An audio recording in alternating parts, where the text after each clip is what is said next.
Hey guys, Jagger Collector here, and today I'm coming to you with a very cool and one of my more highly anticipated Black Series figures of the year. Today we're going to be reviewing the brand new Star Wars The Black Series Commander Boss, or RC-1138. So he is part of the Gaming Grades line. He is number 7 in the line. He is a GameStop exclusive here in Canada and in the US. He's hitting Canada, but I'm not too sure about the US. I think if not soon, he'll be there. But anyway, got him at GameStop Canada about a week ago. I actually got him on Christmas Eve, so that was very funny. But he reuses a lot of Hunter, but honestly, wasn't looking forward to this figure as much as I was hoping to. But I really like this figure. The problems that I have with it aren't as bad once I got it in person. So we'll get into that once we get into the review. Speaking of that, let's do it. So like I said, he is number 7 in the Gaming Greats Galaxy packaging line, right after the 501st Jet Trooper, which I do have a review of. Go check out. And I did get the Night Brother Warrior, but I didn't do a review yet. I just didn't know if it would do well. On the back, his bio reads, Republic Commando introduced the Elite Delta Squad, a team of clone commandos dispatched to handle most dangerous missions from the Republic. So this is from Republic Commando, as you can see on the bottom there. I don't want to focus.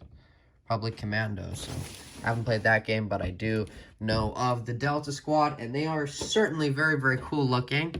So anyway, here we have Boss, which obviously is the commander or commando of the Delta Squad. He does reuse a lot of parts from the Hunter figure, so the upper torso, mid-torso, the entire legs, the arms, everything, and the backpack. Everything except the helmet is complete and utter reuse. They did not put the knife holder on because he does not have a knife. Obviously, you can see they did paint on the backpack, which I am a very big fan of because even though Hunter's was accurate, I like a little bit of color on it. So there you can see the peg, which goes into the back.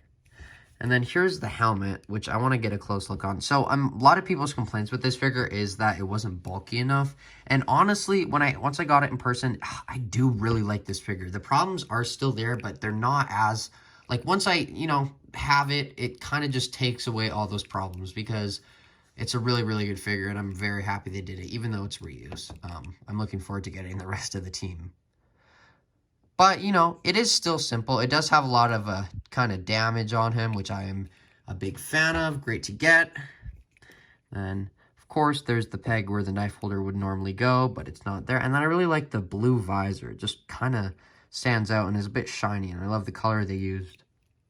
Always a big fan of the design of these Delta Squad clones.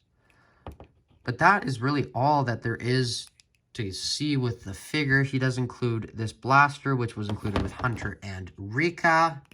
But yeah, let's get into his articulation. Oh, also, you can't take the helmet off. Like, you can take it off, but there's no Tamora Morrison sculpt underneath. So, just letting you know. So the articulation on this figure is very similar to Hunter's, but I will go over anyway. The head doesn't go up a lot, just because it's very bulky. Forward, and then you get some side, it's bulky. You get what I mean. But you can get full 360, but you can get enough movement to make it worthwhile. The arms go out that far. There is a butterfly joint in there, which is always appreciated. And then you can, ooh, I want to be careful, but you can move the shoulder pad. It's just a little bit stiff. Then you can rotate the arm. Single jointed elbows, but they go in a little past 90. And then this wrist goes up and down, and this one is the trigger movement, so it's the other way. And of course, they all go full 360. Ab crunch goes down that far, back that much, the backpack doesn't get in the way. To the side, full 360. The legs will kick forward that far, they will go back, they will do the splits that much. There is a upper thigh cut, and then a single jointed knee, but it goes in a decent amount. And then it kind of disappears on the back. The ankles do go up, down, and of course, the ankle pivot. So that is the articulation. Let's let's get into those comparisons now. So there we have Boss, and then of course we got to compare him next to Hunter. So the Hunter is a little bit shorter. Actually, no, they're about the same size. Then we got to get the Echo in the frame. Easily my favorite figure of 2021, or Black Series at least. I don't know about my favorite. Camino clone. And then we can get him next to Rex. And for Goofs, we can have him next to Rika, which is obviously a lot bigger. Oh, I love Black Series clones. Just keep pumping them out and I will buy any of them. Just make a red one with a blue dot and I'll buy it. Just recolor them, anything, and people will buy them. That's what I always say about clones. Doesn't matter what it is. So my final thoughts on this figure is, honestly, when I first saw it, didn't like it like I mentioned, but having it in person, it doesn't bother me as much. It just, I'm more appreciative of the fact that I own a Boss figure, and the work that they did here, even though it's a reuse, they did put a lot of work into the paint apps, and the new head is very, very accurate to me at least, and I love all the sculpting on it. But overall, I'm going to give this figure a 8.5 out of 10. Let me know what you think of it in the comments below. I did pay around $37 for it, so it was a bit more pricey, 37 Canadian, but are you going to pick this guy up? Do you not like the sculpt? Do you wish it was more bulkier? Do you have any problems with it? Let me know in the comments below. Of course, like, comment, and subscribe, and I will see you in my next review tomorrow. Bye, guys.